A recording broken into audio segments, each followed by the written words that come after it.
दोस्तों, आज की यह कहानी है एक ऐसे व्यक्ति की जो अपने आलसी होने की आदत से छुटकारा पाना चाहता था।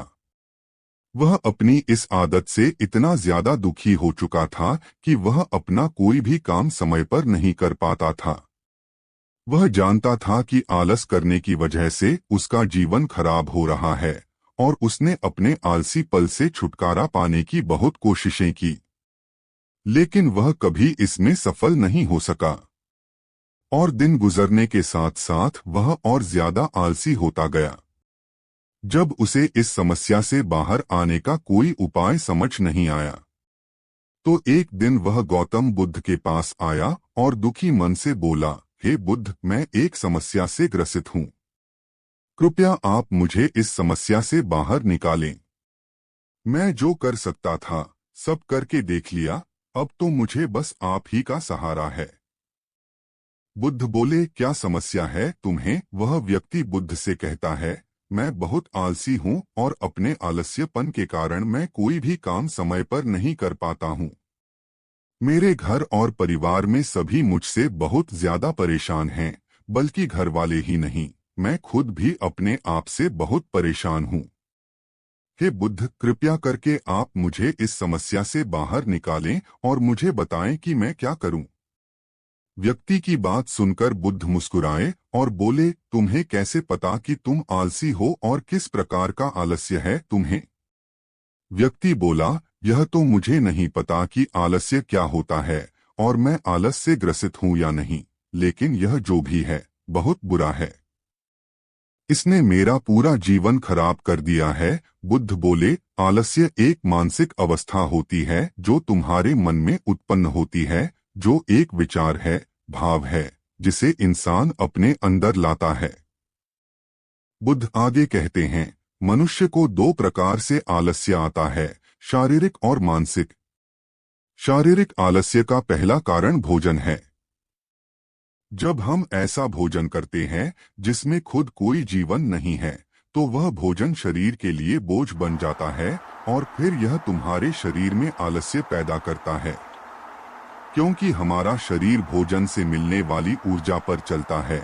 जैसा भोजन हम इसे देते हैं, वैसी ऊर्जा यह हमें देता है।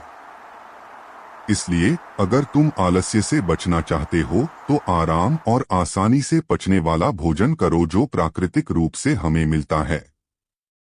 शारीरिक स्तर पर ही दूसरा कारण है सही से ना बैठना, सही से ना सोना और सही से ना चलना। बुद्ध ने आश्रम के भिक्षुओं की तरफ इशारा करते हुए उस व्यक्ति से कहा, जरा इन भिक्षुओं को ध्यान से देखो, इनके चलने, बैठने और लेटने में संतुलन है।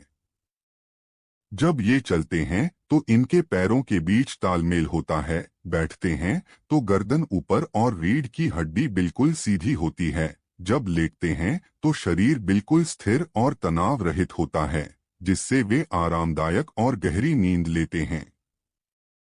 वह व्यक्ति बोला, क्या पर्याप्त नींद आवश्यक है? बुद्ध बोले, हाँ, पर्याप्त नींद बहुत आवश्यक है।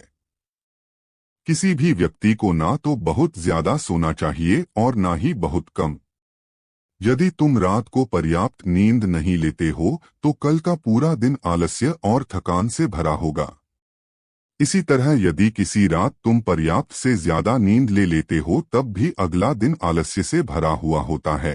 अर्थात तुम्हें अपनी नींद में भी संतुलन लाना होगा, सही समय पर सोने का अभ्यास करना होगा और सही समय पर जागने का भी। बुद्ध की बातें सुनकर व्यक्ति ने कहा, आप बिल्कुल सच कह रहे हैं।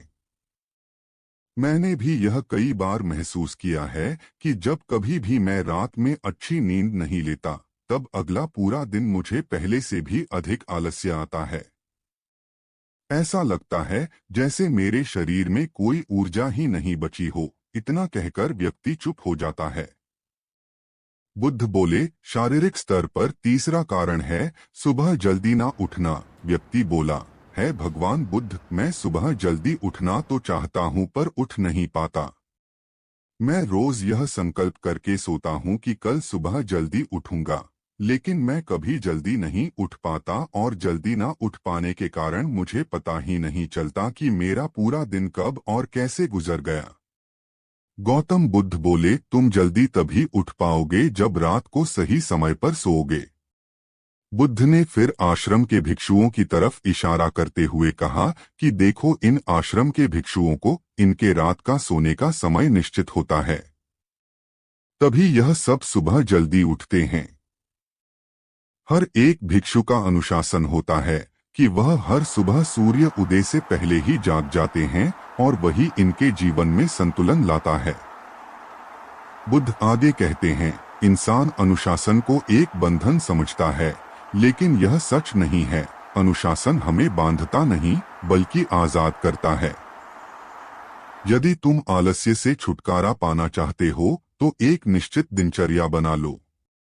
व्यक्ति बोला, हे बुद्ध, कृपया करके बताएं कि मैं शुरुआत कहां से करूं और कैसे करूं। चलने से, बैठने से, लेटने से या सुबह जल्दी उठने से शुरुआत करूं?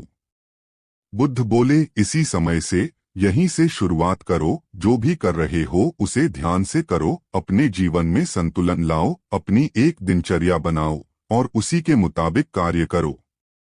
बुद्ध आगे कहते हैं, अब तुम मन के स्तर से आलस्य को समझो। मानसिक आलस्य का पहला कारण होता है खुद पर विश्वास न करना। जब हम किसी कार्य को करने की कोशिश कई बार कर चुके होते हैं, लेकिन फिर भी वह कार्य हमसे नहीं हो पाता, ऐसी परिस्थितियों में हम सोचते हैं कि हम इस कार्य को करने के काबिल नहीं हैं, यह कार्य हमारे बस का नहीं है, या यह कार्य हम नहीं कर सकते। तो ऐसी परिस्थितियों में हमें आलस्य आता है, क्योंकि हम वह कार्य पहले भी नहीं कर पाए थे। हम मन को यह नहीं समझाते कि पहले और अब के कार्य में बहुत फर्क है, साथ ही मानसिक तौर पर हम वह नहीं हैं जो पहले थे। तब से लेकर अब तक हमने बहुत कुछ सीखा है। मानसिक आलस्य से बचना है तो खुद पर विश्वास करना सीखो। खुद को इस बात का विश्वास दिलाओ कि भले ही तुम कोई कार्य पहले ना कर पाए हो, पर अपनी मेहनत और लगन से इस बार तुम वह कार्य अवश्य ही कर लोगे। मानसिक स्तर पर दूसरा कारण है आलसी और छोटी सोच वाले व्यक्तियों के साथ रहना।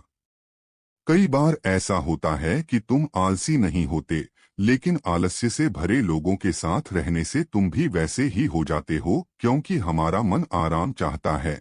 मन खुद कार्य नहीं करता, उससे कार्य कराना पड़ता है। अगर तुम किसी ऐसे व्यक्ति की संगत में आते हो जो आलसी होता है, तो तुम्हारा मन भी ऐसी ही चीजों को करने के लिए आकर्षित हो जाता है, क्योंकि आलस्य करने में कोई मेहनत नहीं लगती।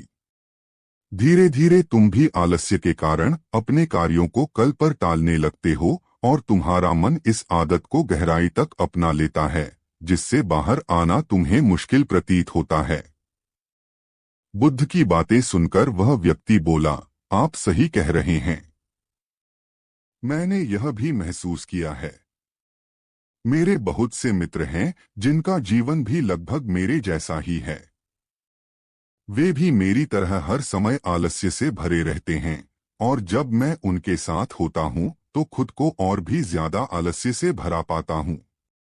आगे बुद्ध बोले, मानसिक स्तर का तीसरा कारण है काम को टालना। यह काम को टालना मानसिक तनाव का सबसे बड़ा कारण है। अक्सर हम अपने कार्यों को कल पर टाल देते हैं। आज का काम कल पर और कल का काम परसों पर टालते रहते हैं और उस कार्य को करने का दिन कभी नहीं आता। अन्यथा जब हम अपने कार्यों को समय पर नहीं कर पाते तो हमें आत्मग्लानि घेर लेती है। हमें उस कार्य को ना कर पाने का पछतावा होने लगता है। हमें पता नहीं चलता, लेकिन धीरे धीरे यह आदत हमारे अंदर घर कर जाती है और जिंदगी खराब कर सकती है। इसलिए जो कार्य आज कर सकते हैं उसे आज ही खत्म करो, कल पर मत टालो। बुद्ध ने कहा, मानसिक आलस्य का चौथा कारण है लक्ष्य स्पष्ट ना होना। मान लो तुम एक रेगिस्तान में फंसे हो और तुम्हें प्यास लगी है, तो क्या करोगे? वह व्यक्ति बोला, मैं पानी ढूंढने के लिए आसपास किसी गांव की तलाश करूंगा। बुद्ध बोले, यदि गांव नहीं मिला तो क्या करोगे? वह व्यक्ति बोला, तो भी मैं पानी ढूंढने का प्रयास करूंगा, क्योंकि मेरे पास और कोई विकल्प ही नहीं है। बुद्ध बोले, इसी तरह यदि तुम सुबह उठकर व्यायाम करना चाहते हो लेकिन नहीं कर पा रहे हो, तो तुम्हारी नजर स्पष्ट नहीं है कि तुम्हें व्यायाम क्यों करना है। या फिर अगर तुम किसी भी कार्य को करना चाहते हो लेकिन कर नहीं पा रहे हो, तो इसका कारण भी तुम्हारे लक्ष्य का स्पष्ट नहीं होना हो सकता है। सबसे पहले ये जानने की कोशिश करो कि तुम्हें कोई भी कार्य क्यों करना है, और जैसे ही तुम्हें क्यों का जवाब मिल जाता है, उस कार्य को करने के लिए तुम्हारा नजरिया स्पष्ट हो जाता है और तुम उस कार्य को कर लेते हो। मानसिक आलस्य का पांचवा कारण है किसी कार्य को करने की बड़ी वजह का ना होना। मान लो तुम किसी सुनसान जगह से कीमती गहने लेकर जा रहे हो। रास्ता बहुत लंबा होने के कारण तुम थक जाते हो और कहीं बैठकर आराम करना चाहते हो। यह सोचकर तुम एक पेड़ के नीचे बैठ जाते हो। तुम पेड़ के नीचे आराम कर ही रहे होते हो कि तुम देखते हो सामने से एक डाकू आ रहा है। तो क्या ऐसी परिस्थिति में भी तुम्हारा आलस्य तुम्हें भागने से रोकेगा? क्या तुम अपने गहने बचाने के लिए वहां से नहीं भागोगे? नहीं, तुम्हारा आलस्य तुम्हें सिर्फ उन्हीं कार्यों को करने से रोकता है जिन्हें करने की तुम्हारे पास कोई बड़ी वजह नहीं होती। बुद्ध ने कहा, मेरी बात ध्यान से सुनो।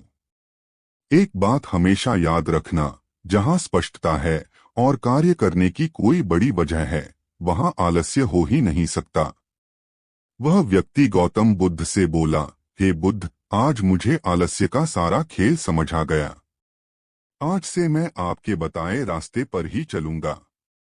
आज आपने मुझे जो ज्ञान दिया है, मुझे इसके बारे में कुछ मालूम ही नहीं था।